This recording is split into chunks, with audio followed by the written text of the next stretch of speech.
Unajua kwamba Jumatano kumekuwa na kelele Kenya mzima kwa sababu ya vurugu hapa na pale. Lakini mimi nashukuru hapa Rwanda kwa sababu hatukuharibu mali ya mtu hapa Rwanda, sio? Mwanzo juzi Nairobi watu 16 waliuawa kwa sababu ya njia ambayo ilikuwa nzuri. Japo kuwa katiba ya Kenya inasema kwamba sisi tuko na uhuru wa kuandamana, lakini haisemi tuko na uhuru wa kuchoma mali ya wenyewe, uhuru wa kuua watoto wenyewe na kuharibu mali ya wenyewe. Na mimi nashukuru kwa sababu Rwanda japo kuwa kuna watu ambao walikuwa na mambo, lakini hatukuharibu mali ya mtu, hata maandamano haiko hapa. Sio ni mzuri? Mimi nasema asante, tuiche vile. Maana unapochoma duka ya mtu pale, unaochoma duka ya nani? So, si ni mmoja wetu? Wononianga bukala boyfriend. Kwa hivyo mimi nasema ni asante kwa sababu kuna mengi ambaye tungesema, lakini mlikuwa na amani mingi sana. Vijana wa Rwanda muko? Vijana muko? Jenzi oe. Jenzi oe. Unajua vijana Kenya sasa ni ya Kenya yao. Vijana wa sasa hawastahili kufinyiliwa chini. Hawastahili kukosa kuheshimiwa. Na mimi nasema heko kwa vijana wa Rwanda kwa sababu mlikuwa watu heshima sana.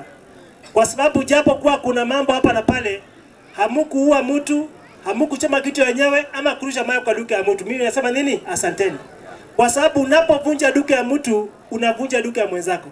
Unaporusha mawe kuumiza mtoto wa mtu, unaumiza mwenzako. Mimi nasema asante kwa vijana wetu kwa sababu tulionyesha nidhamu ya hali ya juu sana. Nami kama kiongozi wao nasema kwamba ni asante kwa hiyo kazi nzuri, sio? Ni kweli kwamba tuko na matatizo mengi Kenya hii. Lakini sisi ambao tumechaguliwa tuko na jukumu ya kufanya kazi vile ambavyo tumechaguliwa. Na kazi yangu kama kiongozi ni kuona kwamba nimeweza kuongoza watu wangu vile ambavyo katiba ya Kenya inasema.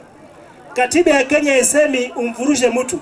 Inasema unaweza ukaandamana ndio, lakini sio kuchukua nafasi yako ukamdhulumu ama kumharibia maisha mwenzio. Na kitu ambacho nasisitiza hapa Rwanda ni kwamba tungalipenda watoto wetu wapate kusoma. Nimekuwa hapa Imhaya, wanafunzi wetu karibu 200 na kitu hivi shule. Lakini shule ni kubwa kuliko wanafunzi 200. Yangu ni kuomba wazazi, iwapo kuna mtoto wako nyumbani, chukua jukumu lako kama mzazi, ona kwamba mwanafunzi yuko wapi? Shuleni. Kwa sababu tungalipenda kubadilisha sura ya Rwanda. Na kubadilisha sura ya Rwanda ni kwamba wanafunzi wapate kusoma. Rwanda mara ya kwanza limeanzisha college ambayo inaweza kufunza watoto diploma. Kama umefanya form 4, haujaenda college, sasa college imekuja hapa karibu Rwanda, ambayo itafunza mambo ya engineering. Unataka kuwa fundi wa gari, unafunzwa pale. Unataka kuwa fundi wa stima electrical, unafunzwa pale. Unataka kuwa yule ambaye anatengeneza nywele, unafunzwa pale. Yule ambaye anafanya mambo ya upishi, anafunzwa pale. Yule ambaye anafanya mambo ya habari, anafunzwa pale. Kwa sababu hii, ukiangalia Rwanda kuna wanafunzi wengi sana ambao wamepita kwenda university, lakini pia kuna wengi sana hawana hiyo nafasi ya kwenda university. Inabidi basi tuende kwa hizo shule za katikati ili watoto wetu wapate kusoma. Kwa hivyo tuko na Rwanda TTI ama ukipenda Rwanda Technical and Vocational College. Ni college ya kisasa ambayo imeanzishwa na serikali kuu kupitia kwa mradi wetu ili kuona kwamba watoto wetu wanasomeshwa pale. Mwezi wa Septemba ulifanya form 4, ukapata C-, ukapata C, ukapata D+ ama D ama D-. Hiyo nafasi iko pale, enda ukajiregister ili uweze kusoma kile ambacho ungependa kusoma. Sio ni mzuri? Manake iwapo uko na nguvu ama na ujuzi wa mkono, unaweza ukapata kazi mahali popote. Iwapo uko na ujuzi wa mkono, uweze ukajitetea na kujisimamia kila mahali. Kwa hivyo vijana wako hapa na wahisi kwamba mwezi wa Septemba kuna mambo yanaanza pale Rwanda Technical College, ili uende ujiandikishe pale ili kwamba uweze kupata nafasi ya kufunzwa. Nikimalizia, siasa ya Kenya kwa sasa imekuwa mambo mengi sana. Na mimi kwa sasa niko mambo ya maendeleo. Ama mngalipenda nipige siasa? Mwenyewe uchake kuyoka? Mwenyewe kuyoke? Tawe. Mliamua kwamba kunichagua ili nifanye kazi. Kazi yangu ni kuchapa kazi mwaka huu wa 2025. Niko busy nafanya kazi. Mulake ni yako. Munia haba mangana mbole mungu alibicha holasina kazi. Sikalimbo. Mwaka 2025 anambe nindi busy ni holasina kazi ya wanyole. Siasa itaanza 2027. Mba.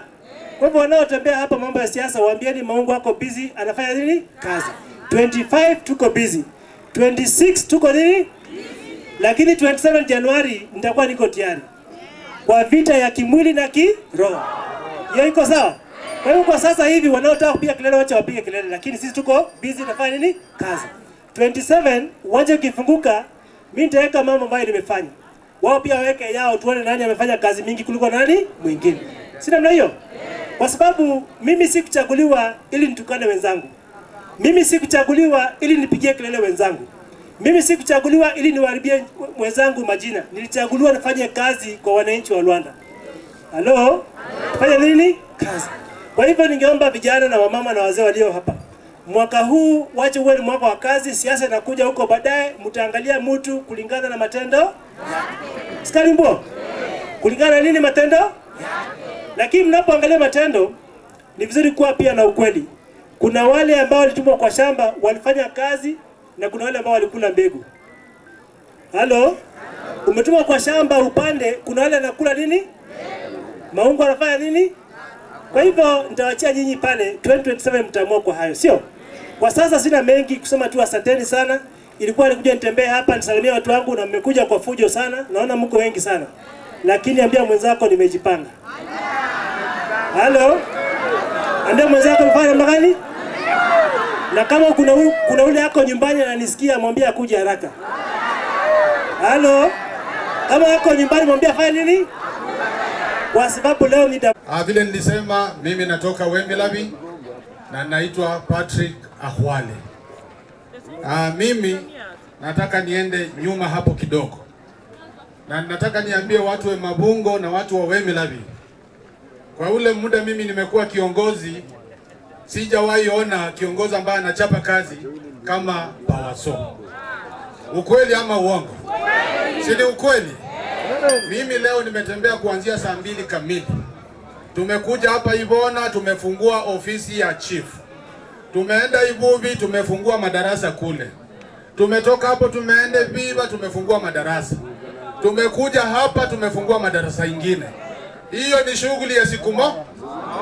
Na je, zile masiku zingine amekuwa kizoreti namna hiyo akifungua hizo madarasa? Si ni mingi sana? Kwa hivyo bwana Maungu, sisi tunapiga asante. Na haswa watu wa Mabungo na watu wa Wemelabi. Kwa sababu sisi tulikuwa tumesahaulika. Huku kwetu kulikuwa kunaitwa Shakahola. Hatukuwa tunaona maendeleo. Lakini kwa saa hii mimi natembea nikiwa na kichwa juu. Kwa sababu naona ile maendeleo ambayo mbunge wetu anatufanyia. Sitaki kuchukua muda mwingi sana, nataka nimalizie. Abantu banyole nyanya rebe. Abanyole kunende constituency chianga. Abanyole kunende constituency chianga. Kunende ena nende ena. Nende undi. Rwanda mba. Kunende constituency chibiri. Rwanda nende Muhaya. Sikalimbo nomba. Gavana wefarula ena. Gavana wefarula ena. Gavana wetu anatoke Muhaya. Kwa hivyo watu wa Muhaya washapata gavana, si ndio? Kwa miaka ngapi? Miaka ngapi?